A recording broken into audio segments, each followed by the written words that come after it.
BJP അംഗങ്ങളുമായി ചേർന്ന് ഭരണം പിടിച്ച മറ്റത്തൂർ പഞ്ചായത്തിൽ സ്ഥാനങ്ങൾ രാജിവെക്കുന്നത് സംബന്ധിച്ച് അനിശ്ചിതത്വം തുടരുന്നു.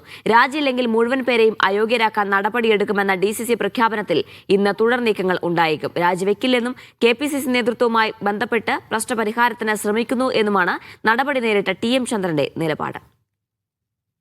പാർട്ടി നയം മറികടന്ന് BJPയുടെ വോട്ട് നേടി ലഭിച്ച പഞ്ചായത്ത് പ്രസിഡന്റ്, വൈസ് പ്രസിഡന്റ് സ്ഥാനങ്ങൾ രാജിവെക്കണമെന്നാണ് ജില്ലാ കോൺഗ്രസ് കമ്മിറ്റിയുടെ അന്ത്യശാസനം. എന്നാൽ ഈ ആവശ്യം തള്ളി നടപടി നേരിട്ട DCC സെക്രട്ടറി TM ചന്ദ്രൻ രംഗത്തെത്തിയിരുന്നു. BJPയുമായി കൂട്ടുകെട്ടുണ്ടായിട്ടില്ലെന്നും പാപഭാരം ഏറ്റെടുക്കാൻ കഴിയില്ലെന്നുമാണ് TM ചന്ദ്രന്റെ വാദം. KPCC നേതൃത്വവുമായി ബന്ധപ്പെട്ട് പരിഹാരം കാണുമെന്നും TM ചന്ദ്രൻ വിശദീകരിച്ചിരുന്നു.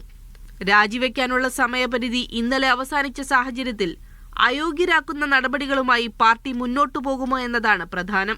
BJPയുമായി ചന്ദ്രൻ ചർച്ച നടത്തിയെന്ന കോൺഗ്രസ് വിമതൻ ഔസേപ്പിന്റെ ആരോപണത്തിൽ തുടർ പ്രതികരണങ്ങളും ഇന്നുണ്ടാകും. ഇക്കാര്യം നിഷേധിച്ച് ഇന്നലെ തന്നെ ഔസേപ്പ് രംഗത്തെത്തിയിരുന്നു. ലോക്സഭാ തെരഞ്ഞെടുപ്പുകളിൽ TN പ്രതാപൻ, K മുരളീധരൻ തുടങ്ങി കോൺഗ്രസ് സ്ഥാനാർത്ഥികൾക്കെതിരെ ചന്ദ്രൻ പ്രവർത്തിച്ചുവെന്ന ഔസേപ്പിന്റെ ആരോപണത്തിൽ രാഷ്ട്രീയ പ്രതികരണങ്ങളും ഇന്നുണ്ടായേക്കും. ഇക്കാര്യത്തിൽ TM ചന്ദ്രൻ ഇതുവരെ മറുപടി നൽകിയിട്ടില്ല. സുരേഷ് ഗോപിയുടെ വിജയത്തിൽ ചന്ദ്രൻ ഉൾപ്പെടെയുള്ളവർക്ക് പങ്കുണ്ടെന്നാണ് മുൻ കോൺഗ്രസ് മണ്ഡലം ഭാരവാഹി കൂടിയായ ഔസേപ്പിന്റെ ഗുരുതര ആരോപണം.